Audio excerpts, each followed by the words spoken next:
atualmente as escolas têm sido obrigadas a ensinar a ideologia de gênero. Talvez ele fale sobre algumas escolas da rede pública, não sei. Como o professor católico deve proceder nesta situação? Não ensinar. Não é procurar ensinar a questão da sexualidade do modo mais aberto possível, aberto no sentido correto, mas só até aí, entende? Depois a questão, por exemplo, um professor católico de matemática, de física, de química, não há por que tocar em ideologia de gênero. Professor de história, de geografia, também não vejo em que. Professor de religião, também não. Isso entraria mais em que área, não é? Na área de humanas, talvez, psicologia, não é? Aqueles que acompanham não sei, orientação pedagógica, não sei bem que é, talvez o acompanhamento psicológico. Mas você tem como expressar-se de um modo aberto, respeitoso, sem endossar a ideologia de gênero. A ideologia de gênero é incompatível com o cristianismo, porque é uma militância. Como hoje a militância do Poder Judiciário, do nosso STF. Veja, o que o STF está fazendo, não é? Aqui eu me refiro, não quero falar em política, não. No geral, o STF se tornou uma instância ideológica de esquerda, tá certo? De um marxismo cultural, infelizmente, e perseguindo as pessoas, rasgou a Constituição. O STF hoje não tem moral nenhuma diante do povo brasileiro. Não tem. Perdeu totalmente a credibilidade. Mas isso você vê nos agentes do MEC, isso você vê nas universidades, não é? Em muitos níveis do Poder Judiciário, da OAB, dos agentes públicos. E até, veja, até mesmo nas religiões, até mesmo muitos na igreja.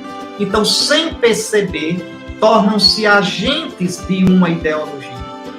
Isso é muito sério, e a gente tem que ter o cuidado de se pautar pelo Evangelho, não cair em radicalismos, não cair em brigas, em picuinhas, em discussões, manter a mente aberta para dialogar e respeitar. Por exemplo, um cristão deve respeitar os homossexuais, um cristão deve respeitar se alguém quer viver vida em comum homossexual. O cristão deve respeitar quem pensa e quem vive diferente dele. Mas o cristão não deve abrir mão da sua consciência e da fidelidade ao Evangelho. Atenção, ao Evangelho. E o Evangelho você encontra onde? Nas Escrituras e na fé constante da igreja. Não é na palavra solta de um, de outro, não. É na fé constante da igreja. A tradição da igreja, a fé da igreja, ela vai crescendo, ela vai evoluindo. O próprio Cristo disse que o Espírito recordaria todas as coisas. O que é recordar a igreja todas as coisas? É fazer a igreja sempre voltar a Jesus, voltar a como Jesus viveu, o que Jesus ensinou, o que Jesus disse. Veja, voltar ao Espírito, porque senão a gente perde o nosso alicerce. Então, o Espírito vos fará recordar, mas o Espírito vos conduzirá à verdade plena.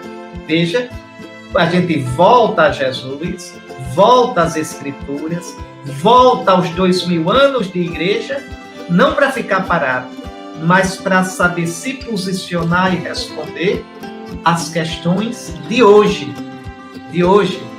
né? E com criatividade, de modo que a gente está usando a internet. A gente fala a linguagem do século XXI. Né? Eu sou um bispo do século XXI. Não estou aqui com a pose de um bispo do século XVI, ou da primeira metade do século XX. Né? Então, mas, atenção, não é? A igreja vivendo em cada época, sempre fiel, não é? Ao Cristo, ao que ele, como ele viveu, o que ele ensinou, o que ele fez, e como a igreja, no decorrer dos séculos, foi ensinando. É assim que ela vai encontrar força. Uma coisa é a doutrina, é o dogma, é evoluir, como uma árvore que cresce.